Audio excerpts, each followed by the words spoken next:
हे hello बच्चों। कैसे हो आप सब? उम्मीद करता हूँ कि आप सब ठीक हो।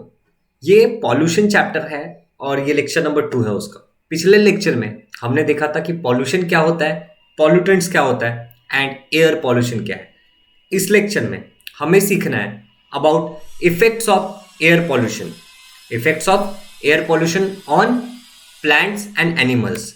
तो हमारा टॉपिक है बच्चों effects of air pollution on plants and animals. तो कौन से इफेक्ट्स होते हैं? तो इफेक्ट जैसे कि ओजोन लेयर डिप्लेशन, कौन सा एक इफेक्ट हो सकता है? ओजोन लेयर का डिप्लेशन। इसके बाद का इफेक्ट हो सकता है बच्चों green house effect and global warming. ठीक है, एक और हो सकता है acid rain. This is all because of air pollution. ठीक है, और ये सारे इफेक्ट प्लांट्स एंड एनिमल्स पे होता है। तो चलिए देखते हैं क्या कैसे होता है और ओजोन लेयर डिप्लेशन का मतलब क्या है। तो गाइज यहाँ पे आपको एक फोटो दिख रहा होगा, बहुत ही सही सा इमेज है। इस इमेज में मैं आपको हाईलाइट करके दिखाता हूँ। ठीक है गाइज, यहाँ पे ये हमारा अर्थ है। ठीक है, आपको यहाँ पे दिख रहा होगा ये हमारा अर्थ है, राइट। इस अर्थ के ऊपर ट्रोपोस्फेयर है और उसके बाद ओजोन है और उसके बाद स्ट्रेटोस्फेयर है। मतलब स्ट्रेटोस्फेयर के नीचे और ट्रोपोस्फेयर के ऊपर एक लेयर है जिसको ओजोन लेयर कहते हैं। ये लेयर प्रोटेक्शन देता है सन से आने वाले यूवी रेज से, अल्ट्रा वायलेट रेज से। ठीक है, ये लेयर का काम क्या है? प्रोटेक्शन देना। किससे? सन से आने वाले यूवी रेज से। तो ये तो आपको समझ में आ गया होगा। अब यही लेयर जब पतला होते जाता है ड्यू टू पॉल्यूशन तो इसको बोलते हैं ozone layer depletion. I hope so guys, I hope कि आपको यहां तक समझ में आ गया होगा। अब आगे बढ़ते हैं। अगला जो है, हमें दिख रहा है कि एटमॉस्फेयर में काफी CO2 प्रेजेंट होता है। इस CO2 का एटमॉस्फेयर में प्रेजेंट होना से क्या होता है कि पेड़ पौधे जो होते हैं वो अपना खाना बनाते हैं उससे, right. They prepare their food. But ये CO2 हालांकि बहुत कम क्वांटिटी में है, ये एक काम और करता है। और वो काम क्या है?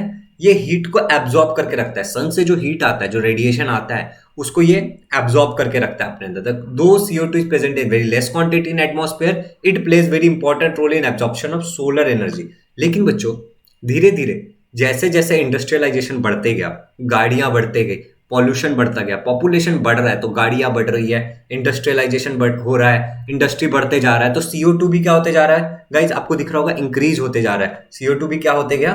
इंक्रीज होते गया। अब ये CO2 अगर इंक्रीज हो गया तो CO2 क्या करता है? हीट को एब्जॉर्ब करके रखता है।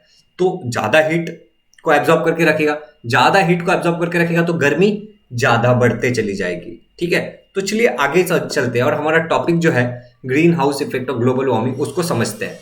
तो गाइज ये हमारा पृथ्वी है, ठीक है, ये हमारा अर्थ है और ये है सन, द सोर्स ऑफ एनर्जी। जैसा कि आप सबको पता होगा ये सन है, ये अर्थ है। अर्थ के ऊपर एक लेयर होता है जिसको हम बोलते हैं एटमॉस्फेयर। दिख रहा है आपको? एक लेयर है जिसको हम लोग कहते हैं एटमॉस्फेयर। सन से क्या आता है बच्चों? हीट आता है और एटमॉस्फेयर इस हीट को एब्जॉर्ब करके रखता है। ठीक है, सन से हीट एनर्जी जो आ रहा है, जो सन जो सोर्स ऑफ एनर्जी है, हीट देता है, वो हमारा एटमॉस्फेयर एब्जॉर्ब करके रखता है, right. Energy emitted by sun is absorb by the atmosphere. Earth भी क्या करता है? इस एनर्जी को एब्जॉर्ब करके रखता है, right. Energy emitted by sun is also absorb by the earth surface. Earth भी इसको एब्जॉर्ब करके रखता है। क्यों करके रख पाता है? क्योंकि इसके पास CO2 था, हमने पीछे देखा था। CO2 के पास एक कैपेसिटी है हीट को एब्जॉर्ब करके रखने की। अब आगे बढ़ते हैं। अब कुछ हीट जो है वो तो रिफ्लेक्ट हो जाएगा, कुछ हीट जो आएगा वो तो बाहर चला जाएगा अर्थ सरफेस से, एटमॉस्फेयर से, मगर कुछ हीट नहीं जा पाता, वो ट्रैप्ड रह जाता है। अब ये जो ट्रैप्ड हीट है ये धीरे धीरे धीरे धीरे टेम्परेचर को बढ़ाते चला जाएगा। क्या करते जाएगा? टेम्परेचर को बढ़ाते चला जाएगा और इसी को हम लोग बोलते हैं ग्लोबल वार्मिंग।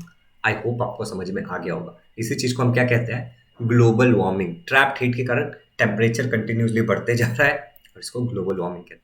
तो गाइज यहाँ पे देखिए आप, ग्रीन हाउस इफेक्ट। तो सबसे पहला पॉइंट, ठीक है, ओवर द लास्ट 100 ईयर्स, पिछले 100 सालों से proportion of CO2 has been increase due to industrialisation. हमने देखा था CO2 का प्रोपोर्शन क्या हो रहा है? इंक्रीज होते जा रहा है। अब effect of this CO2 on the earth temperature is nothing but green house effect. अब यही CO2 का जो इफेक्ट होता है उसको किसी और नहीं कहते, इसको ग्रीन हाउस इफेक्ट कहते हैं। आई होप ये क्लियर है। आगे बढ़ते हैं। Similar to CO2, nitrogenous oxide, methane and CFC also trap the heat. जैसे कि CO2 हीट को ट्रैप करके रख सकता है, वैसे ये सारे गैसेस भी कर सकते हैं, मीथेन, सीएफसी, क्लोरोफ्लोरोकार्बन। तो आई होप कि आपको ग्रीन हाउस इफेक्ट तो समझ में आ गया होगा और इसके इफेक्ट क्या है वो भी समझ में आ गए होंगे। अब आगे बढ़ो गाइस, अपना जो अगला टॉपिक है वो है एसिड रेन।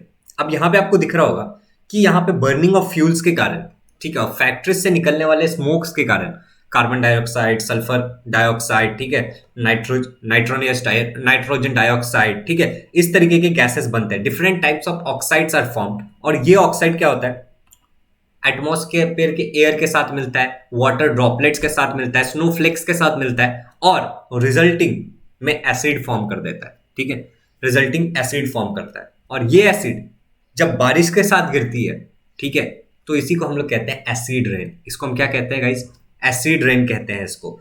तो ये फिगर देख के आपको सबको समझ में आ गया होगा। और इस एसिड रेन से damage of animals and plants होता है बहुत बुरी तरीके से। तो देखते हैं क्या क्या डैमेज हो सकता है। और हम लोग अगला जो हमारा टॉपिक है वो है इफेक्ट्स ऑफ एसिड रेन। क्या है guys, effects of acid rain. तो very first effect of acid rain देख सको, acidity of the soil and water bodies increases.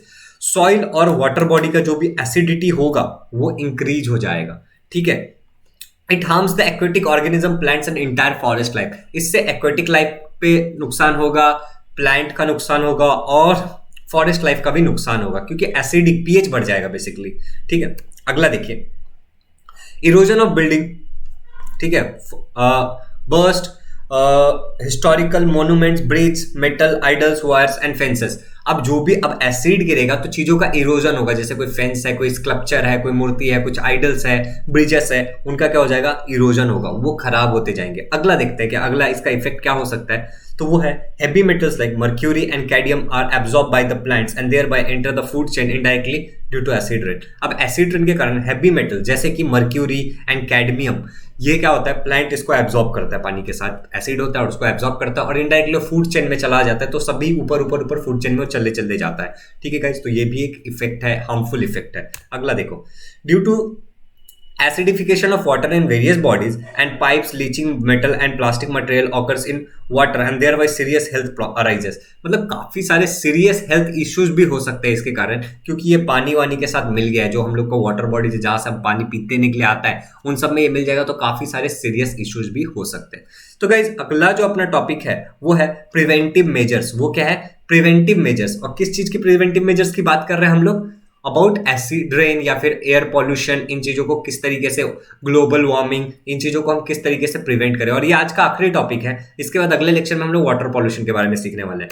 तो देखिएगा जी, smoke emerging from factories contains harmful particles, hence pollution controlling machinery should be use, example arresters and filters. जो कंपनियों से जो smokes निकलता है उसमें बहुत हार्मफुल पॉल्यूटेंट्स होते हैं। इसके लिए कंपनीज को ये बोलना चाहिए और उनको ये कंपलसरी करना चाहिए कि वो फिल्टर्स यूज करें जिससे स्मोक की क्वांटिटी कम हो जाए, पॉल्यूटेंट्स की क्वांटिटी कम हो जाए। अगला देखिए, proper disposal of stinking water generated in cities.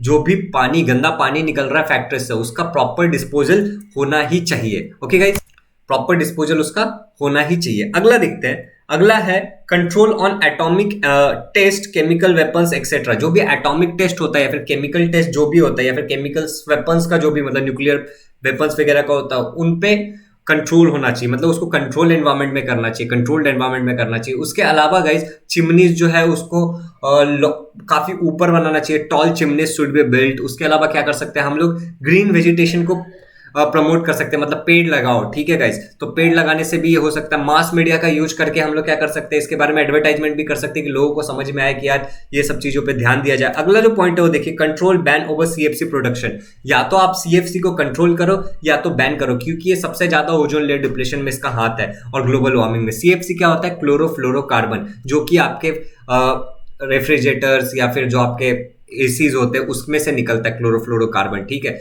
तो इसके ऊपर बैन लगाना चाहिए या फिर इसको कंट्रोल करना चाहिए।